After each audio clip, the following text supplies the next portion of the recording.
Welcome, viewers, to another episode of my story. So, we're on episode 10, and let us talk about when I was born. So, I was born really tiny, and that is why they named me Tiny. So, I also cried a lot when I was small because of the colic, I assume. So basically, tiny, undernourished runt of the litter is what I was. In spite of being super skinny, I had the roundest cheeks ever. So it seems when I was born in Punjab, it was night, and my mom kept asking her family, like, what's the gender of the baby? Because obviously that was her prime concern. The male obsessed Punjabi family. So what they did was they wouldn't tell her the gender, and she kept asking again and again. And at some point they placed me away from her, and she was alone at one point.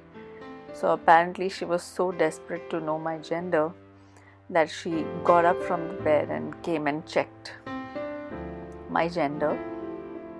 And then when she saw that she had a female child, she, I think, started crying. And then when my dad realized that, he decided to console her by, trying to tell her something positive. And he said, look, she has dimples, your daughter has dimples, she has these soft brown golden curls. Look at her, she's fair-skinned. So this is basically the older child was a little darker.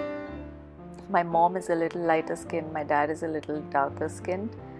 And of course, none of us got the dazzling eyes of my dad's family.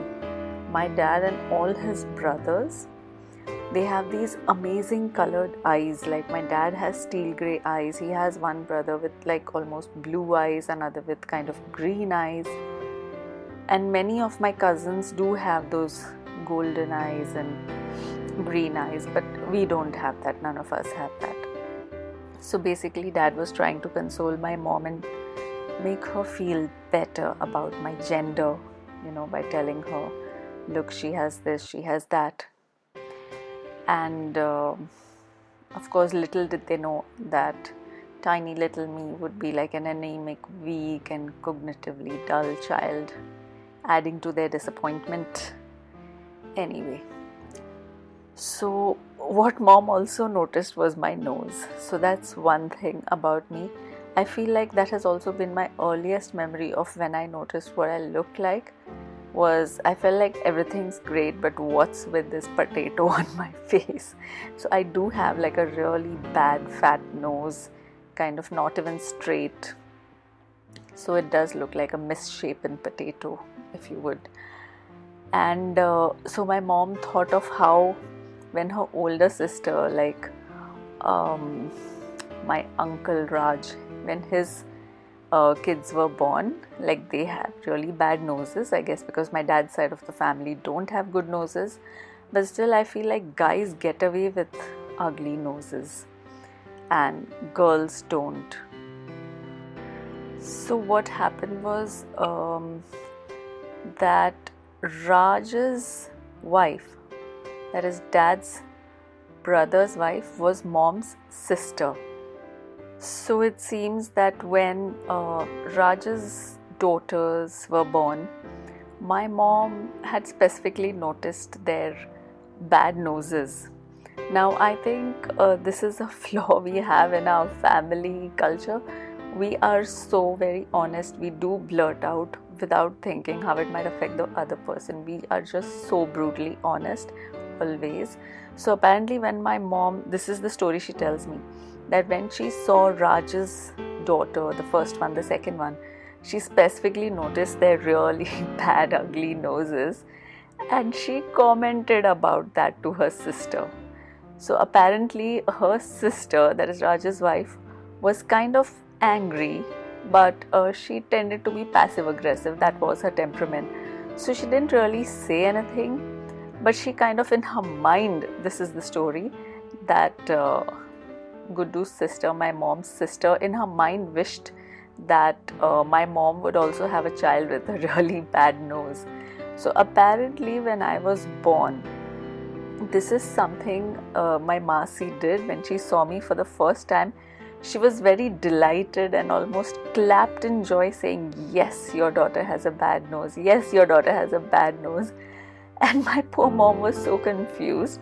And that's when her sister told her, when you seen my daughter's noses, you commented on how bad their noses were. And that's when I wished that your kid would also have an ugly nose. And look, now your kid has an ugly nose.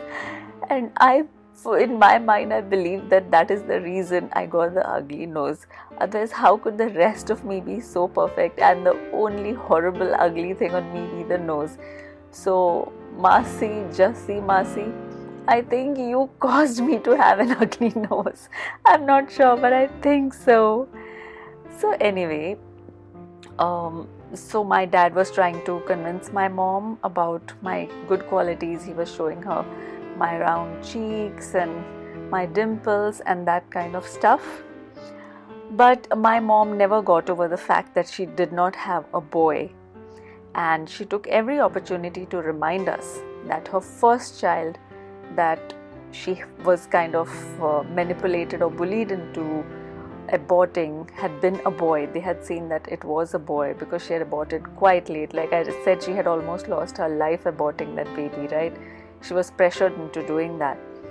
So, and her family did not know, otherwise they might have intervened, they might have talked some sense into her. So when they saw the aborted child, they did know it was a boy, and that is something she never forgets, nor does she let us forget.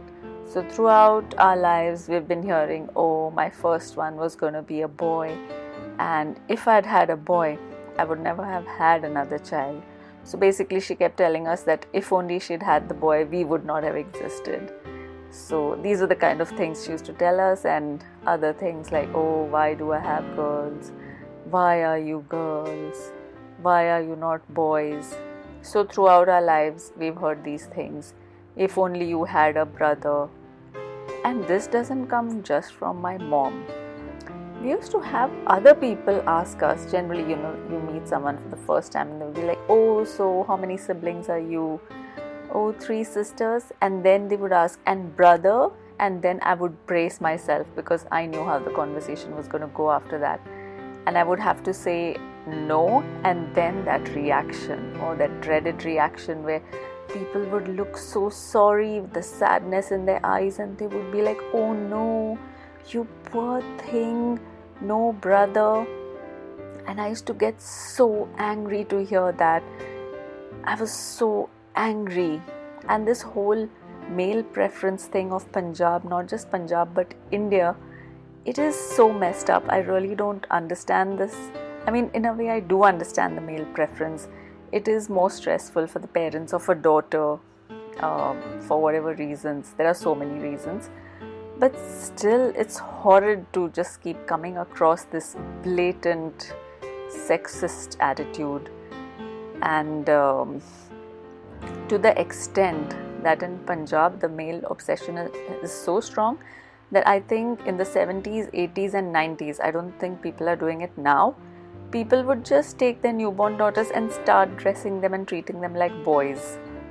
So the poor little girl would grow up believing she was a boy for the first few years of her life. And I have witnessed this in my own extended family. My dad's brother's kid was, for the first few years of her life, she was dressed like a boy. She was told she was a boy. She thought she was a boy. And later, when these girls used to find out that they are not boys and they're actually girls, they used to be so confused and devastated. It's so weird. I don't even understand why anyone would do that to the kid. So anyway, that's about the whole boy obsession in my state, probably in my country also, which later made me hate the idea of a male child with a vengeance. And plus, I never ever had this desire to be a male. So, first of all, there was the whole thing of my mom saying, oh, if only you were a boy. But I never ever wanted to be a boy. All I wanted was to be a girl, and I was very happy being a girl. I wore pretty frocks, I had pretty long hair. I did not even understand why anyone would want to be a boy. I loved being a girl, period. But this attitude did affect poor Ruby, my older sister. It messed with her at a subconscious level very badly. For the longest time, she carried the guilt about being female. So throughout her growing years, she would pretend she was a macho boy. She would dress like boys whenever possible and other messed up things. Poor thing. She was like that for a long time. Like, she would hang out with boys, she would try to be a boy with them and that kind of thing. So that was one aspect of it. So back to the story of my birth. So to add to the disappointment of having a female child, mom had a weak, colicky, cranky baby whose mind was not too sharp either. Being anemic and undernourished meant that I couldn't learn things by heart like other kids, like the tables and stuff. I couldn't retain what I'd heard or read. And of course, I did not have the physical strength and stamina of other kids. Later, I intuitively avoided foods that I was allergic to, such as makki ki roti. But then I would be forced to eat it because parents assume that the kid is a fussy eater and they should not be pampered like that. And then I would be forced to eat it, and then my tummy would hurt and I would still be undernourished. And like I'd mentioned in an earlier video, they did take me to doctors and asked, "Ye itni slow hai, weak hai, yaad nahi rehta." But then the doctors would just be like, "Oh, nothing is wrong with her, absolutely nothing," like I'd mentioned earlier. So I can't imagine my parents were very thrilled to have me in their lives. But there I was, and we had moved to the Wankas bungalow. That was a very beautiful bungalow, and it had this beautiful central courtyard, and on 3 sides of the courtyard was the house, and then there was a broad flight of stairs that went down. So this bungalow was at a higher level than its surroundings, and it looked very grand, and I loved playing in that courtyard. And I do have a lot of memories from that time, but I'm not sure if they're actual memories or if they are memories that have been created in retrospect, like if I've heard stories about my life over there and then kind of got false memories. We'll discuss more about life at the Wankas bungalow in the next episode. Thanks for watching. Please like my video and please subscribe to my channel. Do share my video with other women if you feel it might help them. And I'll soon upload another episode. Thanks for watching, dear viewers. Bye for now.